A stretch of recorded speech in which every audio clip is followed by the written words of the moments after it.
बंदो गुरुपद कंज कृपा सिंधु नर रूप हरि महामोहतम पुंज जासु वचन रवि कर निकर।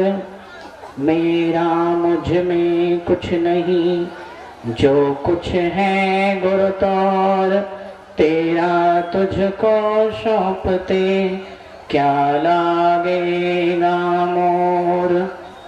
गुरु ब्रह्मा गुरु विष्णु गुरु देवो महेश्वरः, गुरु साक्षात् परब्रह्म तस्मै श्री गुरवे नमः।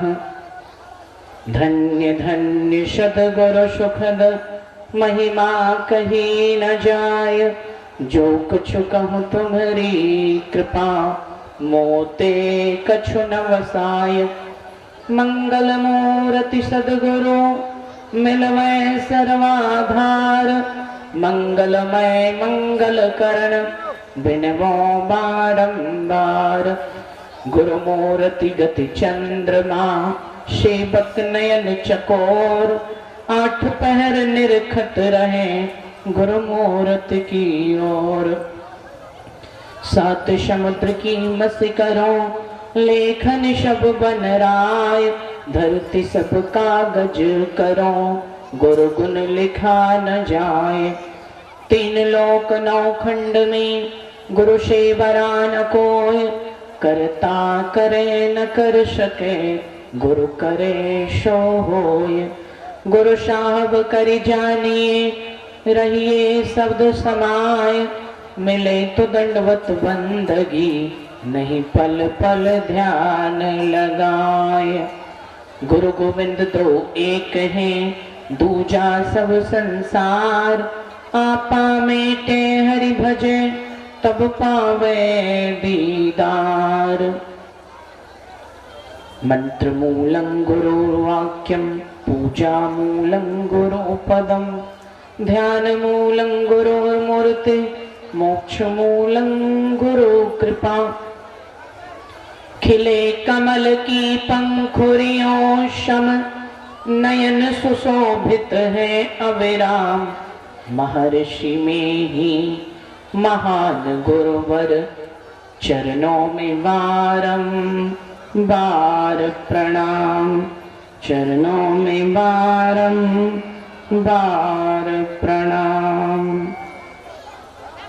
बोलिए प्रेम से श्री सद्गुरु महाराज की जय, श्री सद्गुरु महाराज की जय, श्री सद्गुरु महाराज की जय। परमादरणीय प्रातः स्मरणीय अनंत श्री विभूषित परमाराध्य सद्गुरुदेव भगवान के युगल से चरणों में मेरा कोटि कोटि नमन, बारंबार दंडवत प्रणाम।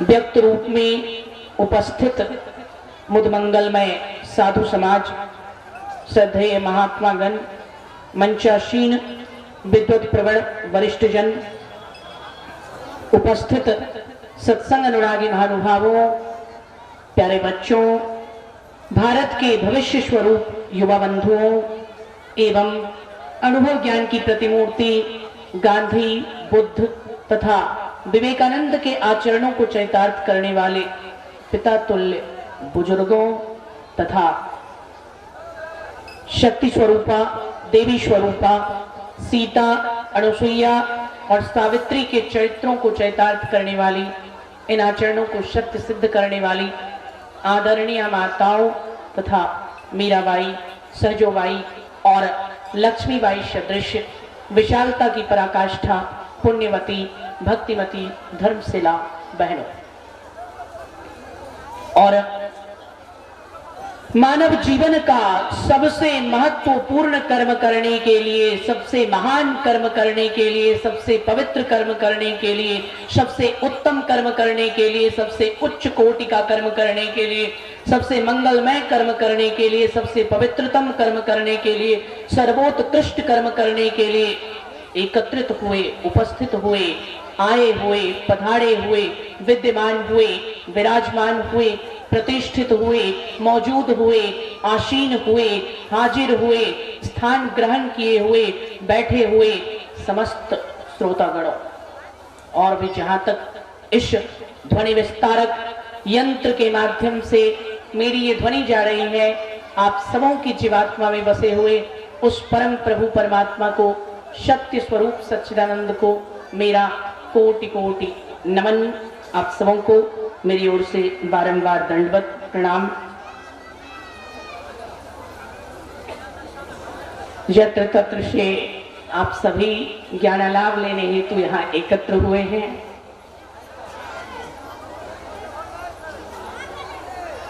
इस क्षेत्र में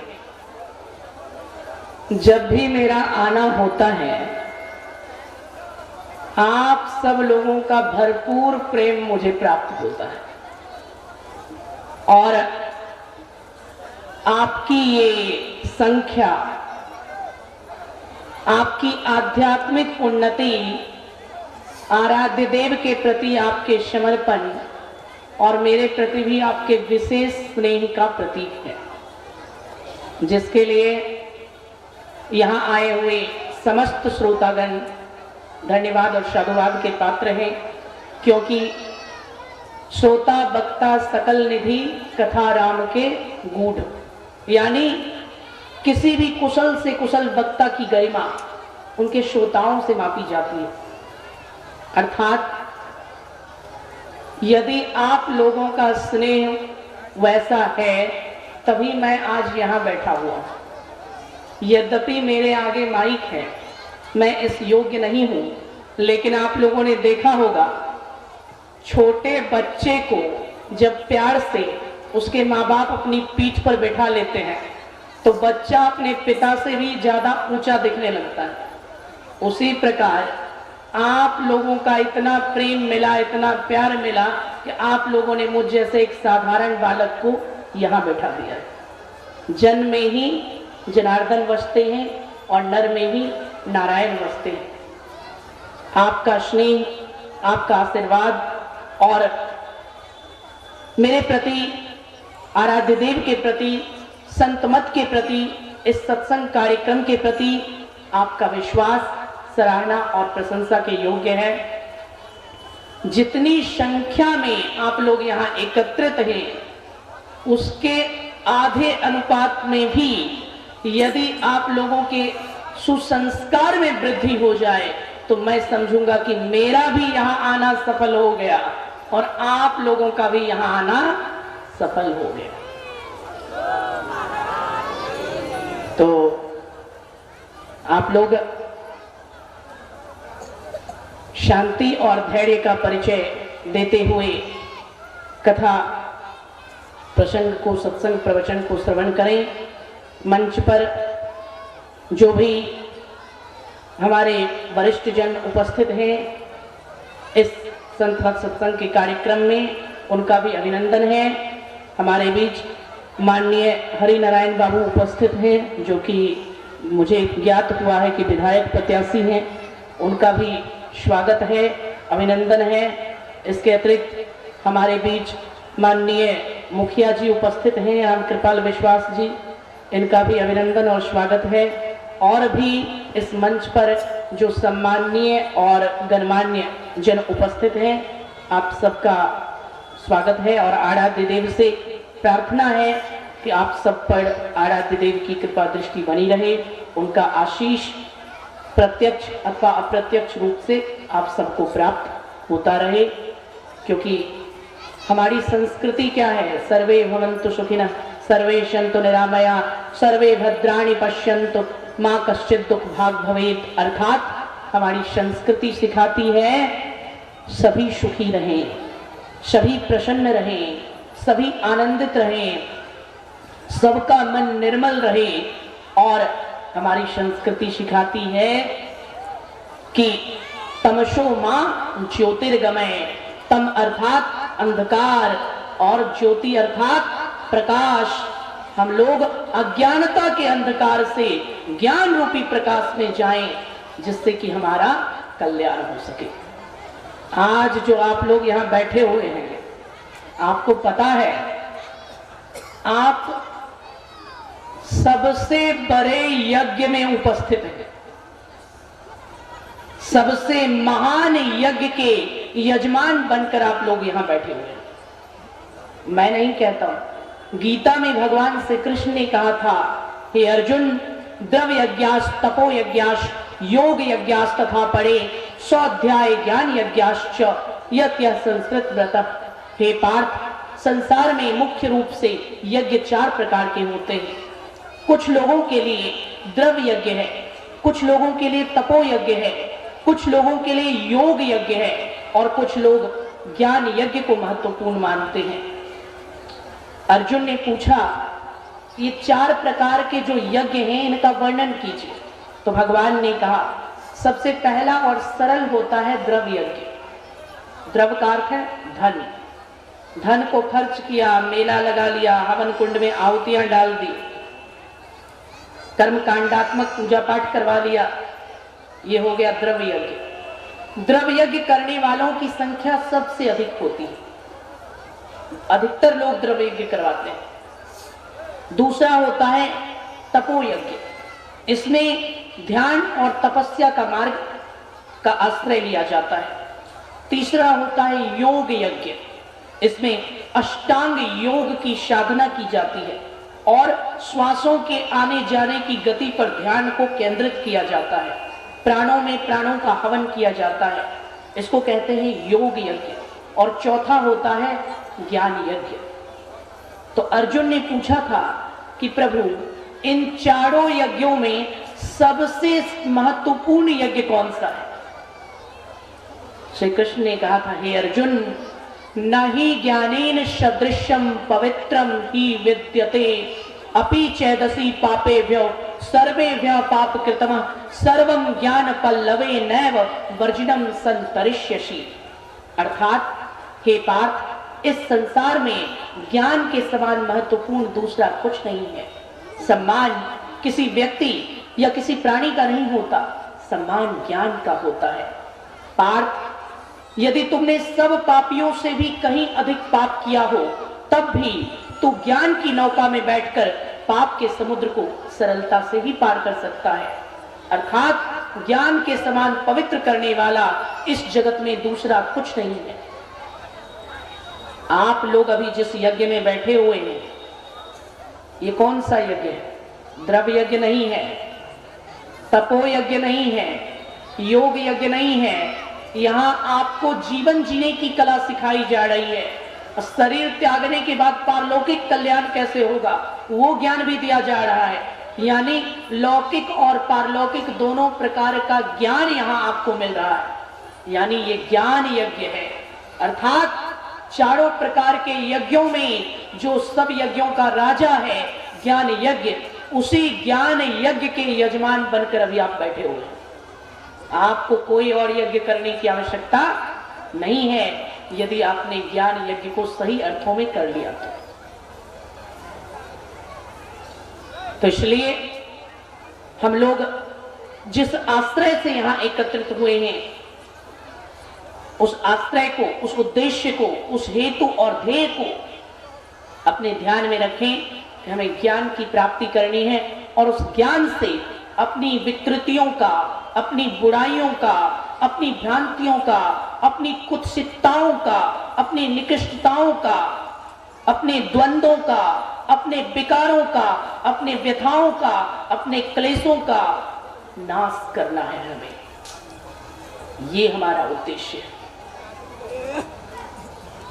और अभी जो पाठ आप लोगों को सुनाया गया है श्री रामचरितमानस के 2 सोपान अयोध्या कांड से, पाठ के आधार पर विषय क्या बना? कर्म का फल अटल होता है, कर्म फल अवश्य भोगना ही पड़ता है। प्रसंग किस समय का है? भगवान श्री राम, जगत माता सीता जी और श्री लक्ष्मण जी तीनों वन की ओर चले।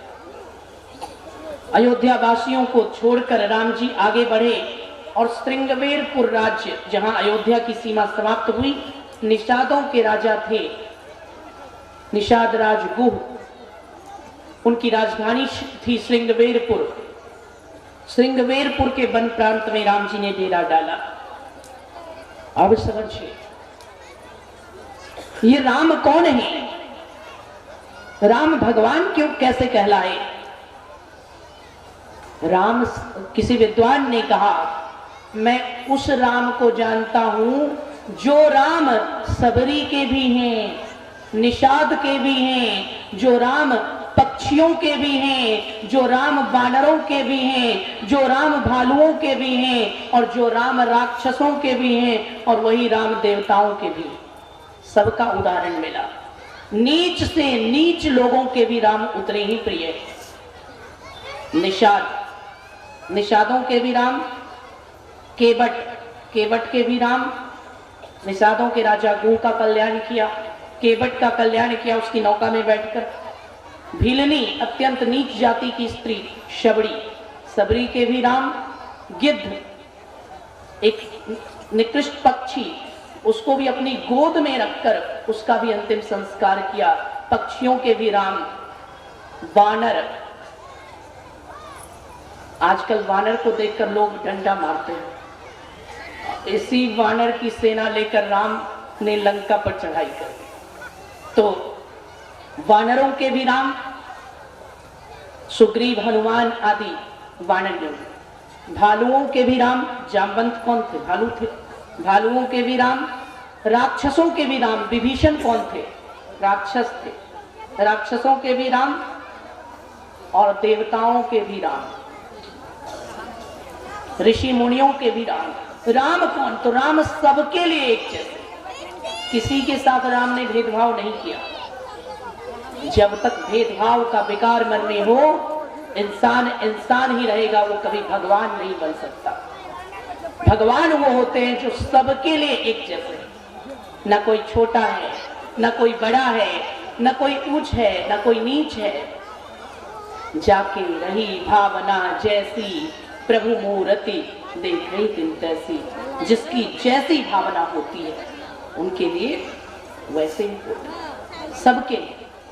और सबके होकर भी किसी के नहीं है, मतलब सबके हैं लेकिन कोई एक समझ ले कि केवल मेरे हैं तो उनके नहीं। भगवान ने कहा मुझ पर सबका अधिकार है, किंतु यदि कोई एक अहंकारी ये सोचे कि मैं केवल उसका हूं, तो ऐसे भाव से मैं किसी का नहीं हूं। समर्पण और प्रेम के भाव से देखें तो सबके हैं, और अहंकार और अधिकार के भाव से देखें तो किसी के नहीं है।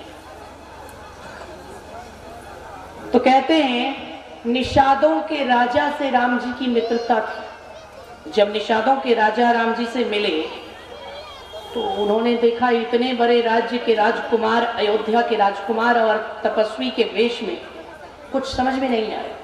उन्होंने कहा प्रभु आपका ऐसा कायाकल्प मेरी कल्पना में नहीं आता। आपकी सेवा के लिए तो सैकड़ों दास दासियां लगी रहती थी, पुष्प से भी कोमल आपका ये शरीर है, आप वन के कष्टों को कैसे उठाएंगे। और ऐसा क्या हुआ जो महाराज दशरथ ने आपको वनवास दे दिया। श्री राम ने कहा तुम तो हमारे मित्र हो निषाद राज, पिताश्री के लिए तुम्हारे मन से मैं किसी भी द्वेष की कल्पना नहीं करता। अर्थात पिताजी ने हमें निष्कासित नहीं किया, बल्कि वन गमन का ये निर्णय तो केवल मेरा ही था। इसके बाद निषाद राज ने कहा कि प्रभु अयोध्या का राज्य भले ही आपसे छीन लिया गया हो, लेकिन आप 14 वर्ष तक श्रृंगवेरपुर के राजा बन जाइए। मैं आपका दास बनकर आपकी सेवा में अपना जीवन बिता दूंगा, आप यहीं के राजा बन जाइए। श्री राम ने कहा यदि मुझे राजा ही बनना होता तो अयोध्या की पूरी प्रजा मेरे साथ थी, मेरा एक संकेत होता, मैं आज अयोध्या के सिंहासन पर विराजमान होता। लेकिन मुझे राजा नहीं बनना है, मुझे तपस्वी बनना है। का प्रभु यदि आप तपस्वी बनेंगे तो जगत का कल्याण कौन करेगा? राम जी ने कहा, नियति का लिखा कौन जानता है निषाद राज, क्या पता कल को मुझे राजा भी बनना पड़ जाए। और एक राजा, एक कुशल और सक्षम राजा वही हो सकता है जो हृदय से एक सच्चा तपस्वी हो। इसलिए राजा राम बनने से पहले तपस्वी राम की यात्रा करना आवश्यक है। लोग कहते हैं राजा राम, आज आप लोग क्या कहते हैं? राम राज्य आना चाहिए। राम राज्य कैसे आएगा? राजा के सिंहासन पर बैठने से पहले 14 वर्ष तक तपस्वी राम की कठिन साधना करके जब वो लौटे तब राजा राम कहलाए। अर्थात जो राज सिंहासन पर बैठे उसे राजा से पहले तपस्वी होना चाहिए। जो तपस्वी नहीं हो सकता वो वास्तविक राजा भी नहीं बन सकता, सच्चा राजा भी कभी नहीं हो सकता। राम जी ने कहा, देखो मुझे महल में नहीं रहना है, मुझे तुम्हारा राज्य नहीं चाहिए। मेरे लिए एक रात मैं यहां विश्राम करूंगा और एक रात के लिए मेरे लिए यही कुटिया बना दो, जंगल में। तो निषाद राज ने प्रभु की आज्ञा का पालन करते हुए फूस की कुटिया बनाई, पत्तों और घास के बिछावन लगाए। उसी में प्रभु श्री राम और माता श्री जानकी जी दोनों पत्तों के बिछावन पर फूस की कुटिया में सोए। अब जब दोनों सोए, लक्ष्मण जी धनुष बाण लेकर तैयार हो गए कि हम पहरा देंगे। यहां कवि ने बड़ा सुंदर चित्रण किया है भाव का। लक्ष्मण पहरा दे रहे हैं तो लक्ष्मण से निषाद राज ने पूछा, आप जो पहरा दे रहे हो यहाँ कौन सा धन का खजाना छिपा हुआ है? यहाँ तो तपस्वी राम सोए हुए हैं और श्री जानकी जी सोई हुई हैं। यहाँ ऐसा क्या है जो चोरी हो जाएगा? ऐसा क्या है जो खो जाएगा? आपको पहरा देने की क्या जरूरत है? तो लक्ष्मण जी ने कहा, ये बताओ निषाद राज, यदि कहीं बहुमूल्य रत्न हो तो वहां कैसे पहरेदार को लगाना चाहिए? निषाद राज ने कहा, जहां सबसे बहुमूल्य रत्न हो वहां सबसे शक्तिशाली पहरेदार को लगाना चाहिए। लक्ष्मण जी ने कहा, मैं इस कुटिया का पहरेदार नहीं हूं, तुम मुझसे पूछ रहे हो घास फूस की इस कुटिया में ऐसा क्या है जो मैं स्वयं पहरेदारी कर रहा हूं? निषाद राज, तुम रत्नों की बात करते हो, धन की बात करते हो, अरे सारे रत्नों और सारे धन को प्रदान करने वाली जो स्वयं महालक्ष्मी है वो तुम्हारी इस कुटिया में विराजमान है। जिस कुटिया में स्वयं महालक्ष्मी विराजमान हो और जो स्वयं नारायण का वास हो, उसका पहरेदार भी तो ताकतवर होना चाहिए। लक्ष्मी के पीछे दुनिया भाग रही है और तेरी कुटिया में तो आज साक्षात महालक्ष्मी है। यदि मुझसे चूक हो गई तो बहुत भारी भूल हो सकती है। लक्ष्मण से पूछा गया, कौन से रत्न की रखवाली कर रहे हो? लक्ष्मण ने कहा, संसार के समस्त निर्धनों को एक क्षण में धनवान बनाने में जो आदि शक्ति भगवती महालक्ष्मी सक्षम है, मैं उस सबसे अमूल्य धन की रखवाली कर रहा हूं। इसीलिए मेरा पहरेदार बनना आवश्यक है। स्वयं लक्ष्मण पहरेदारी कर रहे हैं। और लक्ष्मण कौन है? आपका पहरेदार कितना शक्तिशाली होगा? अगर कोई बहुत बड़ा नेता हो, राष्ट्रपति, प्रधानमंत्री हो, तो उसके पीछे कौन सी सुरक्षा लगाई जाती है? एसपीजी सुरक्षा। तो वो कितनी ताकतवर होती है? बहुत ताकतवर। यहाँ तो तीनों लोगों के मालिक हैं, तो तीनों लोगों के मालिक स्वयं लक्ष्मी नारायण सो रहे हैं। पहरेदार कैसा होना चाहिए? तो पहरेदार वो हैं, शेषा अवतार धर लखन रूप इत रघुवर का विश्वास नरे। अर्थात स्वयं शेषनाग, जिनके फन पर पूरी धरती का भार है, इतने ताकतवर है, पूरी धरती को अपने फन पर उठाए हुए हैं और वो स्वयं पहरेदारी कर रहे हैं। तो किसकी मजाल जो कुटिया में दाखिल हो जाए, किसकी मजाल जो कुछ कर दे। अब निषाद राज ने सोचा, जब लक्ष्मण स्वयं पहरेदारी कर रहे हैं तो मेरी क्या हस्ती है, मैं कैसे सो सकता हूं? तो वो भी धनुष बाण लेकर बगल में बैठ गए। आप पहरेदारी करेंगे तो हम भी करेंगे। सीता राम सोए हुए हैं और बाहर निषाद राज और लक्ष्मण दोनों पहरेदारी कर रहे हैं। चर्चा चली, राम की दशा देखकर निषाद के मन में भारी विषाद था कि ऐसी विपत्ति कैसे आई। तो निषाद ने अपने विषाद को व्यक्त करते हुए लक्ष्मण जी से कहा, महाराज दशरथ और महारानी कैकेयी ने ये अच्छा नहीं किया जो श्री राम को वनवास दे दिया। यदि राम वन का दुख भोगे तो विधाता ने राजमहल के सुख किसके लिए बनाए। अब इस पर लक्ष्मण जी ने जवाब दिया, यही अभी का पाठ है जो लक्ष्मण जी और निषाद राज के बीच की बातचीत है। लक्ष्मण जी ने निषाद को जवाब दिया, उत्तर दिया, बोले लखन मधुर मृदुवानी, ज्ञान वैराग भगति रसशानी, काहू न तो सुख दुख दाता, निज कृत कर्म भोग सुनो भ्राता। निषाद राज से लक्ष्मण जी ने कहा, हे मित्र, तुमने जो पिताश्री या माता कैकेयी को दोष दिया है ये उचित नहीं है, क्योंकि हे मित्र सुनो, इस संसार में कोई भी किसी को सुख अथवा दुख देने वाला नहीं है। सभी अपने अपने किए हुए कर्मों का फल भोगते हैं, अपने अपने किए हुए कर्मों का फल।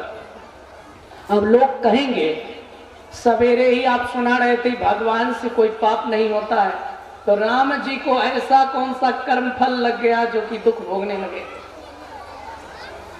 याद रखिए, दो प्रकार के लोग कष्ट भोगते हैं। एक वो जिनका कर्म बहुत गलत होता है वो कष्ट भोगते हैं, नियति उन्हें कष्ट देती है जिनका कर्म बहुत गलत होता है। दूसरे वो जो बहुत विशेष होते हैं। संतों ने बताया कष्ट किनको होता है, या तो महापापियों को होता है या महापुरुषों को होता है। बीच वाले की कोई गिनती ही नहीं। किसी भी काम में या तो जीरो रहो नहीं तो हीरो रहो, बीच में कोई गिनती नहीं है। या तो साफ एकदम नीचे रहो या तो एकदम ऊपर रहो, बीच में लटके रहोगे तो उसकी कोई गिनती नहीं है। ये मैं ऐसे नहीं बोल रहा हूं। जब रावण के सब लोग मारे गए, मेघनाद भी मारा गया, मरने से पहले मेघनाद ने भी रावण को समझाया कि सीता माता को लौटा दीजिए और राम जी की शरण में चले जाइए। मेघनाद मरा तो रावण को अंदर से लग गया कि हाँ, इस बार जो है टक्कर सामान्य व्यक्ति से नहीं है। तो अंतिम रात में मंदोदरी रावण को समझाती है, आप तो चारों वेदों के ज्ञाता हैं, प्रकांड विद्वान हैं। आपका भाई कुंभकर्ण मारा गया, आपका सबसे पराक्रमी पुत्र मेघनाद मारा गया जिसने इंद्र को भी जीत लिया था, आपके सारे सगे संबंधी मारे गए। सब आपको एक ही बात कहते हैं कि श्री राम कोई साधारण नर नहीं है, तो इतनी सी बात आपकी समझ में क्यों नहीं आती है। रावण ने कहा, अब बात समझ में आ रही है। रावण ने कहा, बात समझ में आ रही है। मंदोदरी ने कहा, अगर बात समझ में आ रही है तो लौटा दो सीता को, बचा लो अपनी जिंदगी। रावण ने कहा, यदि मैं सीता को लौटा दूंगा और अपनी जिंदगी बचा लूंगा तो जो मैं करना चाहता हूं वो कभी नहीं हो पाएगा। मंदोदरी कहते, करना क्या चाहते हो, सबको मरवा कर क्या सिद्ध करना चाहते हो। रावण ने कहा, तुम राम को आरंभ से ही भगवान मानती हो, इंद्रजीत भी मरते मरते उसे नारायण कह गया है। हो सकता है जिससे मेरा सामना है वो कोई साधारण नर ना हो, किंतु फिर भी मैं अपने पथ पर अडिग रहूंगा। मंदोदरी ने कहा, क्यों? रावण ने कहा, मुझे युगों युगों तक संसार को ये बताना है, जिसे मारने के लिए स्वयं भगवान को भी दर दर भटकना पड़ता है, जिसे मारने के लिए स्वयं भगवान को भी घास फूस की कुटिया में सोना पड़ता है, जिसे मारने के लिए स्वयं भगवान को भी बानरों और भालुओं के सामने गिड़गिड़ाना पड़ता है, उसकी यश गाथा संसार कभी नहीं भूलेगा। ये इतिहास रचने के लिए मैंने ऐसा किया है। यदि राम का नाम सबसे बड़े धर्मात्मा के रूप में लिया जाएगा तो हमारा भी नाम सबसे बड़े अधर्मी के रूप में तो होना ही चाहिए। सिनेमा में क्या होता है, एक तरफ हीरो एक तरफ विलेन, लोग किसको देखते हैं, हीरो कौन है और मुख्य विलेन कौन है। तो रावण ने कहा या तो राम को याद रखा जाएगा या रावण को याद रखा जाएगा, बीच वाले किसी को याद नहीं रखा जाएगा। तो राम मैं बन नहीं सकता। रावण ने कहा यदि मैं सीता जी को लौटा भी दूं तो मेरे कर्म इतने अच्छे नहीं है कि मैं राम बन जाऊंगा। राम मैं बन नहीं सकता और सीता को अगर लौटा दूंगा तो जैसा रावण मैं बनना चाहता हूं वैसा रावण भी नहीं बन पाऊंगा, ना इधर का रहूंगा ना उधर का रहूंगा। तो राम तो बन ही नहीं सकता, कम से कम ऐसा रावण बन जाऊं कि तीनों लोकों और तीनों कालों में जब भी राम का नाम लिया जाए तो मेरा नाम भी जरूर आना चाहिए। यही या तो बहुत अच्छे बनो या बहुत बुरे, बीच में लटकने से कुछ नहीं होता। तो कहने का अर्थ क्या है, भगवान, लोग कहते भगवान ने ऐसा कौन सा पाप कर दिया जो उनको कष्ट भोगना पड़ा। उन्होंने कोई पाप नहीं किया, फिर कष्ट क्यों भोगा। तो मैं बता रहा था नियति दो व्यक्तियों को सबसे अधिक कष्ट देती है, जो सबसे बड़े पापी होते हैं उनको और जो सबसे बड़े महापुरुष होते हैं उनको। पापियों को कष्ट क्यों दिया जाता है, ये उनके कर्मों का फल होता है। और महापुरुषों को कष्ट क्यों दिया जाता है, सोना कुंदन बनता तप कर आग में, यानी सोना को जब तक आग में तपाया ना जाए तब तक वह बहुमूल्य नहीं बन सकता। हीरे को जब तक तराशा ना जाए तब तक उसकी कीमत अत्यधिक नहीं हो सकती। अर्थात जो विशेष होते हैं नियति उनके भाग्य में विशेष परीक्षाएं भेजती हैं। जो आग बुझाने का प्रयत्न करते हैं कभी कभी उनके हाथ भी जलते हैं। सामान्य फूल तो सब होता है किंतु माला बनने के लिए स्वयं को सुई से छिदवाना पड़ता है। माला बनने के लिए स्वयं के शरीर का भेदन करवाना पड़ता है और तब वह माला देवताओं के, संतों के, भगवंतों के विग्रह पर चढ़ाया जाता है। अर्थात राम को कष्ट हुआ तो ये भगवान राम के कर्म का फल नहीं था। कोई लोग कहेंगे कि पाप कर दिया इसलिए फल मिला, वो बात नहीं है। राम को कष्ट इसलिए हुआ क्योंकि प्रभु ये बताना चाहते थे कि राम से भगवान राम बनना कितना कठिन है। राजा राम से या राजकुमार राम से भगवान राम तक की यात्रा कितनी कठिन होती है, इस संघर्ष की शिक्षा मानव समाज को देनी थी, मानव जाति को देनी थी। उन्हें यह बताना था कि बिना संघर्ष के कोई भी महान नहीं हो सकता। कहते हैं कोई चलता पद चिन्हों पर, किसी कवि ने लिखा, कोई चलता पद चिन्हों पर कोई पद चिन्ह स्वयं बनाता है। कोई चलता पद चिन्हों पर कोई है, पूजा जाता वही जगत में जो कुछ नया कर दिखलाता है। पूजा जाता वही जगत में जो कुछ नया कर दिखलाता है। यानी जनरल लोग कौन होते हैं, उसने ये किया हम उसके पीछे पीछे चलेंगे, उसके अनुयायी बन जाए। तो अगर किसी के पद चिन्ह पर चल रहे हैं तो जनरल हैं। ऐसे हो गए कि कोई आपके पद चिन्ह पर चलने लगा, स्पेशल हो गए। और जैसे ही आपने जगत को कुछ नया करके दे दिया, आप सबसे अधिक अपवाद हो गए। तो अक्सर लोग क्या करते हैं, अच्छा समझिए, किसी ने कहा दो तरह के लोग होते हैं, एक होते हैं नायक, एक होते हैं सहायक, और तीसरे तरह के लोग होते हैं खलनायक। क्या? अब समझिए, नायक बनो तो ऐसे बनो कि आपका तो नाम हो लेकिन जो आपके सहायक हो उसका भी नाम हो जाए, और जो आपके खलनायक हो उसका भी नाम हो जाए। राम नायक थे, राम के सहायक का भी नाम हुआ और राम के खलनायक का भी नाम हुआ। अगर मैं एग्जाम्पल देकर बताऊं तो आप समझिए, राम जी नायक थे, रावण उनका खलनायक था और हनुमान उनके सहायक थे। नायक बनो तो कैसा? राम जैसा नायक, जिसका खलनायक भी तीनों लोकों में जाना जाता है और जिसका सहायक भी तीनों लोकों में पूजा जाता है। नायक हो तो ऐसे कि हमारे नाम पर ही हमारे सहायक का भी नाम हो जाए और हमारे खलनायक का भी नाम हो जाए। ऐसा नायक बिरला होता है। ऐसे नायक सब नहीं बन पाते। छोटे मोटे नायक बनकर क्या करोगे?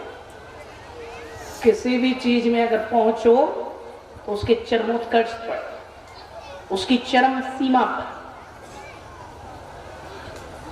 और ऐसा बनने का अधिकार केवल मनुष्य के पास है। अन्य प्राणी चाहकर भी अपने कर्म से अपनी नियति को बदल नहीं सकते, अपने कर्म से अपने प्रारब्ध को बदल नहीं सकते। परंतु मनुष्य योनि भोग योनि नहीं है, सर्वोत्तम कर्म योनि है। मनुष्य योनि में यदि आप कर्म करोगे तो अपने कर्म से अपनी नियति, अपने प्रारब्ध को स्वयं परिवर्तित कर सकते। एक प्रसंग आता है, किसी गांव में एक बहुत आवारा लड़का था। ध्यान से सुनिएगा, बहुत बिगड़ा हुआ। वो लड़का इतना आवारा, इतना बिगड़ा हुआ था, हमेशा गांव की स्त्रियों महिलाओं के साथ दुर्व्यवहार करता था, हंसी मजाक करता था, कभी किसी का रास्ता रोक लेता। बहुत पहले की बात। और उस समय में स्त्रियां पानी भरने जाती थी तो सरोवर में जाती थी। ऐसी व्यवस्था आज के समय जैसी व्यवस्था नहीं। और वो बड़ा बिगड़ा हुआ लड़का था, इतना उदंड था, इतना बिगड़ा हुआ था कि वो कभी भी किसी के मार्ग में अगर आ जाता, कोई उन्हें देख लेती तो कहते आज पूरा दिन ही खराब जाएगा। किस तरह इससे पीछा छूटे, इसी चक्कर में लोग रहते थे। एक दिन की बात है, वो लड़का स्त्रियों के सरोवर पर जाकर खड़ा हो गया। वहां कुछ महिलाएं जल भर रही थी। उसमें से एक महिला के साथ वो लड़का बदतमीजी करने लगा, दुर्व्यवहार करने लगा। उस महिला ने कहा, अरे अरे अरे, ये क्या कर रहे हो, मुझे आज जाने दो। तो उस लड़के ने बदतमीजी जारी रखा। उसने कहा आज तो जाने नहीं दूंगा, पहले हमारी बात सुनो, हमसे बातचीत करो, हमारे अनुसार से कार्य करो, तब तुम्हें जाने मिलेगा, नहीं तो आज जाने नहीं मिलेगा। अब वो हाथ जोड़कर कहने लगी, रो रो कर, अरे अरे सुनो, चेतना। रोज उस लड़के का नाम लोग गांव में चेतना चेतना कहा करते थे। तो उसको कहा, अरे अरे क्या कर रहे हो चेतना, मेरी बात तो सुनो, मैं तुम्हारे पैर पड़ती हूं, आज जाने दो, क्योंकि आज समय कम है, काम बहुत अधिक है। आज तेरी बात सुनने का समय नहीं है। चेतना, मैं तुम्हारे पैर पड़ती हूं, आज जाने दो, आज समय कम है और काम बहुत अधिक है। तुम्हारी बात सुनने का समय हमारे पास नहीं है, और ये समय अगर एक बार बीत जाएगा फिर लाख पछताने पर भी वापस नहीं आएगा। अब ये जो कहा, समय कम है, काम अधिक है, आज जाने दो, समय बीत जाएगा तो लाख पछताने पर भी वापस नहीं आएगा। अब उसने कहा, तुम कहना क्या चाहती हो? तो उस महिला ने कहा, चेतना, तुम्हारे जीवन का कोई उद्देश्य नहीं है, लेकिन हमारे जीवन का उद्देश्य है। हमें अपनी घर गृहस्थी संभालनी होती है, हमें अपने बहुत से कार्य करने होते हैं। तुम्हारे जीवन में तो समय का कोई महत्व नहीं, लेकिन हमारे जीवन में एक एक पल का महत्व है। इसलिए आज तुम्हारे पैर पकड़ती हूँ, आज जाने दो। जैसे ही कहा, तुम्हारे लिए समय का कोई महत्व नहीं, लेकिन हमारे लिए समय का महत्व है। तुम्हारे जीवन का कोई उद्देश्य नहीं, लेकिन हमारे जीवन का उद्देश्य है। चेतना को अपने आप पर बड़ी घृणा आई। उसने सोचा, क्या मैं इतना निकृष्ट हूं कि मेरे जीवन का कोई उद्देश्य ही नहीं है? क्या मैं इतना व्यर्थ व्यक्ति हूं कि मेरे जीवन में समय का कोई महत्व ही नहीं है? अब तक मैंने क्या किया? मैंने लाखों लोगों की बद्दुआ ली, लाखों लोगों का हाय लिया। अब तक सबने मुझे बिगड़ा हुआ ही समझा, नाकारा ही समझा। मेरा मनुष्य जीवन तो ऐसे ही बीत रहा है। अब मैं क्या करूं? पछताने लगा, और पछताने लगा तो वो चेतना लौट कर वापस अपने घर नहीं गया, लौट कर वापस उस गांव में नहीं गया। इस वीडियो को लाइक करें, हमारे चैनल को सब्सक्राइब कर बेल आइकन जरूर प्रेस करें हमारी न्यू वीडियोस